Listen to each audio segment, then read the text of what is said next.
Life moves pretty fast. You don't stop and look around once in a while, you could miss it. Did you used to be fun? Next time you look in the mirror, I challenge you to ask the question, would I want to hang out with me? Now, I know a lot of people who label themselves as unfun, wishing it weren't so, but resigned to a monotonous stream of grown-up responsibilities, obligations, and commitments. If that describes you, take heart. I refuse to believe that you're the boring, stick-in-the-mud fuddy-duddy you or your favorite teenager feel like you are sometimes. That fun-having expert with a PhD in play is still there. The problem might simply be that you don't have any margin for fun. Margin for fun? Yes. You've probably heard of margin of error, so let's start there. A margin of error can be defined as how many mistakes you can make and still be able to achieve something. So if you're an Olympic gymnast, one misstep can take you out of medal contention. It's usually pretty stressful when your margin of error is too small. Maybe you're not an Olympic athlete, but if you've ever had too much month at the end of your paycheck and the transmission went out in your car, you know exactly what I'm talking about. Likewise, life is harder and less enjoyable if you don't have enough margin for fun. What causes this? How does our margin of fun get so narrow? Well, it could be the result of doling out too many yeses. The more projects you're juggling, the more activities your kids are in, the more committees you sit on, the less your margin for fun. One thing going wrong in your day becomes a grenade chucked into your fully stocked china shop of a schedule. Not fun. You can also limit your margin for fun by worrying too much about stuff that doesn't matter as much as you think it does.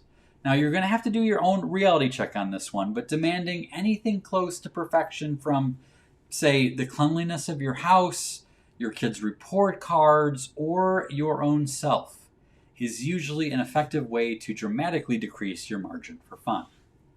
And then sometimes we're afraid to indulge in fun because we think it will make us look silly. And it's true. It might. Taking a selfie with a statue could draw some sideways glances. You will almost certainly look ridiculous ice skating for the first time, or the first time in a long time. Just ask me. But as comedian Amy Poehler reminds us, there's power in looking silly and not caring that you do. Giving too much weight to what other people think of us is a pulverizer of fun. Now, this idea originated from a mom named Sarah who heard me speak at a conference in Arizona. She wrote, "I'm a full-time teacher, mom of 4, 15, 13, 10, and 8, and my husband and I serve on the boards, manage the teams, etc. My kids are busy with school, sports, and technology. After hearing your keynote, I want to increase my margin for fun." When you have no margin for fun, adultitis is primed to take over.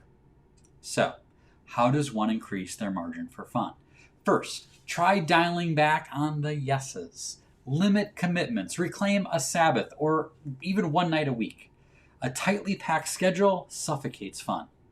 Give your calendar some room to breathe, increasing the opportunity to embrace spontaneity, linger for one more hour, or take the long way home. Fun needs room to run and likes to hide off the beaten path.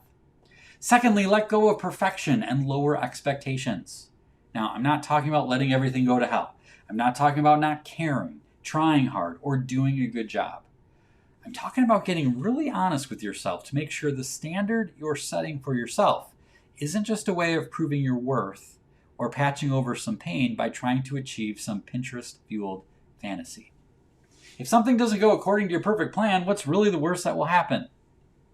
Saying the answer out loud is a great way to expose the impotence of this lingering fear. Lowering your expectations just a smidge gives fun permission to emerge from the shadow and make some magic. And finally, give yourself permission to look silly. The older I get, the more convinced I am that the inability to feel embarrassment is a superpower. I have a friend who has a personal rule to always enter pools via cannonball. It is the least invisible entry method, but it's undeniably the most fun.